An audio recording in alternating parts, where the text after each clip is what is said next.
Welcome once again back to the lab. If this is your first time here, make sure you guys hit that subscribe button. Make sure you guys like the video. Let's jump in because today we're talking about the new Tyranitar raid that's actually incoming tomorrow.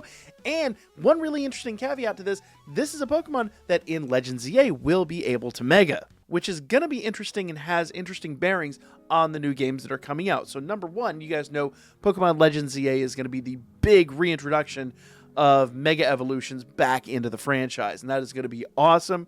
And we already know this guy will Mega. Now, if it's anything like Scarlet and Violet, you're going to have to wait a couple of months, 2, 3, 4, 5, maybe even upwards of 6 months before you can bring them over. But once you can, they're going to be really awesome, really competitive Pokemon. Great time to farm them right now. And each and every one of these are going to drop, usually with a hidden ability. I'd be shocked if they didn't drop with their hidden ability.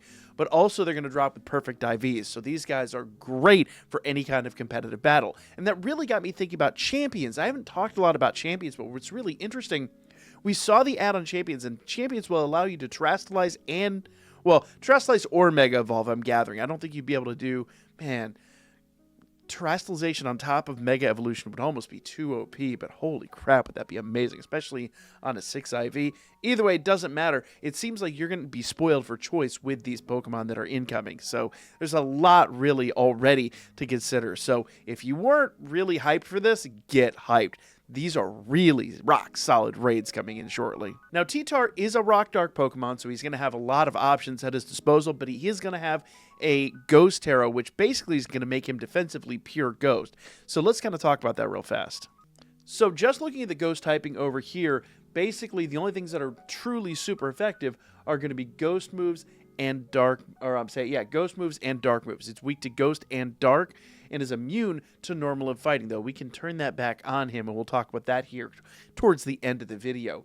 So you really are looking for Pokemon that are going to have Ghost moves, they're going to have Dark moves. I have some really great ideas, but first, let's talk about the different moveset that Tyranitar could bring to the table. Though I suppose before we go ham on the moveset, we should talk about stats, because he's got a ton of HP, a ton of physical defense, an amazing amount of physical attack. Even a special attack and a special defense aren't that bad. So this is going to be a tough nut to crack. This guy is going to require a lot of buffing in order to do significant amounts of damage to. However, the downside to him is he's very, well, he's not like super slow actually. If you look at his stats, he's really well balanced.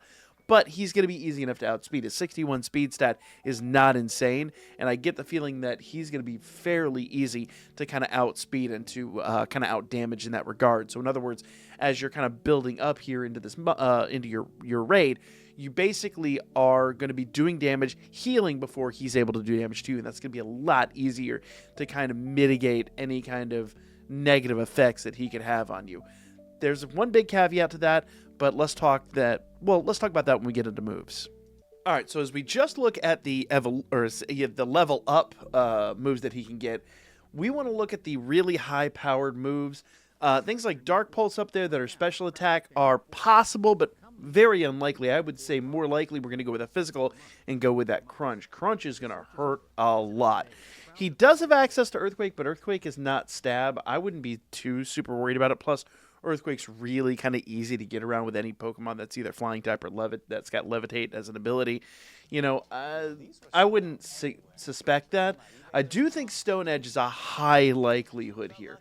So I would say, honestly, Crunch and Stone Edge are the two that I'd most likely look at, but I want you to pay close attention to one thing here, and that is he has the ability to use Screech, which will lower your defense by 2 stages.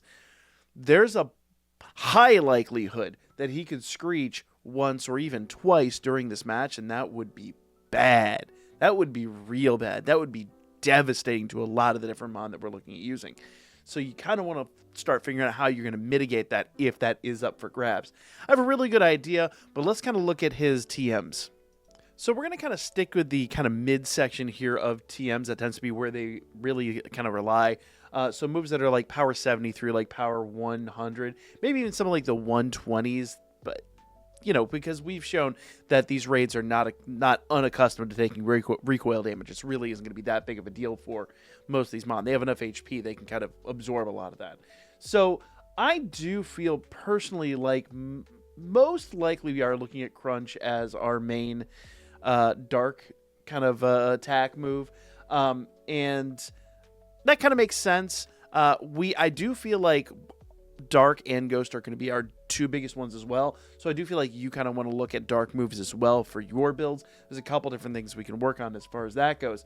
Rock, I still feel like the other moves are probably a lot better.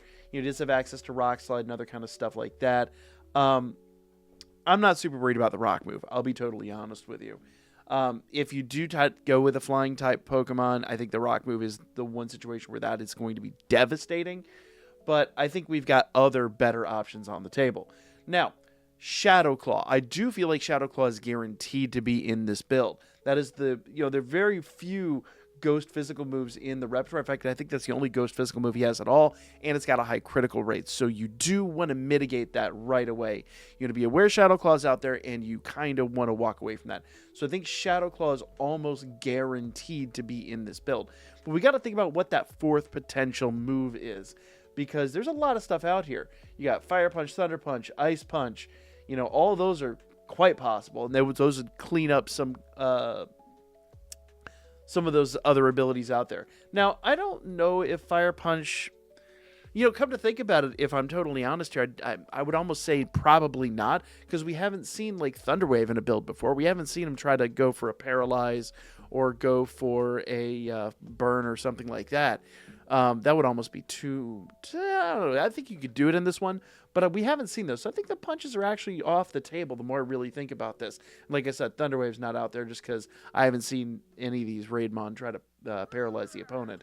It is possible. That is the one way he actually might be able to get around that, but I don't think it's going to be a big deal. I don't think you need to worry about that. Now, Taunt is interesting, and I think you as a player need to start thinking about possibly working Taunt into this build, just because if he starts doing Screech and other status moves like that, you want a way to mitigate that. He does have access to Dragon Dance. He does not have access to Sword Dance, I don't believe. Doesn't look like it. No. He does not have access to Sword Dance. So Dragon Dance is a possibility. Iron Defense is also a possibility.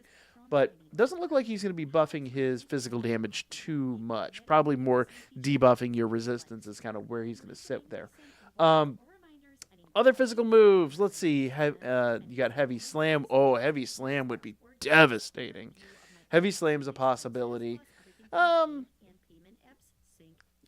be honest, and this is where like maybe Earthquake might be another option out there, but I really kind of feel like it's going to be some other physical move. Really, honestly, I think the big ones to watch out for are Shadow Claw, and then probably Crunch and Stone Edge. Whatever the fourth move is, I don't think it's going to be huge.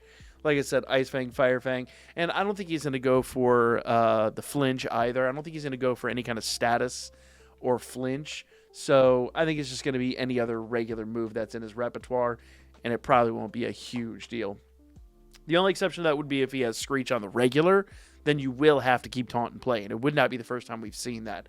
That would be devastating. Let's talk about countering this Pokemon, because there's options on the table.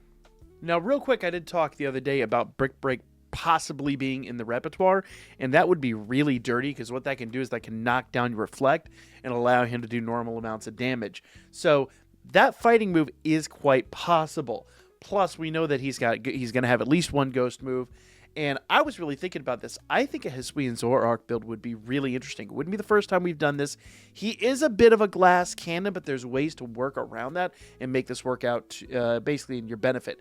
And I honestly think if you do this build, you are going to basically shore up two of his potential moves out there.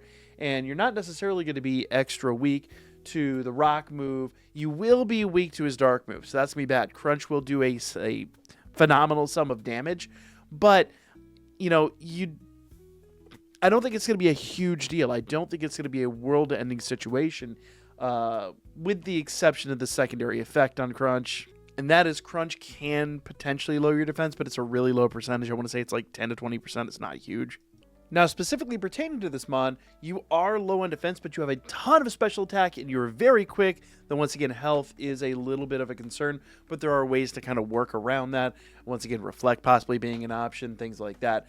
So there are ways to kind of make this work, and I think this is going to be one of my top options, just because then that makes his attacks very predictable. He's going to always go for Crunch. He's going to go for those moves, and then we just have to find ways to kind of mitigate any of that, defensive drop or anything like that. Plus, with that amount of special attack and that amount of speed, I think we could build up real fast and just turn this glass cannon into basically a self-healer with Shell Bell. So that's kind of where I'm going with this, but I haven't fully, given this a lot of options. But you are going to want Pokemon with dark type moves or ghost type moves. And if you do go with ghost, I would go with a different typing that resists his other attacks and then use a stellar tera. If you go with dark, pretty much anything you have is going to be okay, so long as it's got a dark tera or a stellar tera and uses some kind of resistance. So lot of options on the table there, but I think a Hisuian Zoroark with a stellar tera is going to be really fun going into this, and I think that is going to be an amazing Pokemon to take into this battle. But let me know what you guys think in the comments down below. As always, we'll talk more about this when the raid drops tomorrow. Like, share, comment, and I'll see you again soon.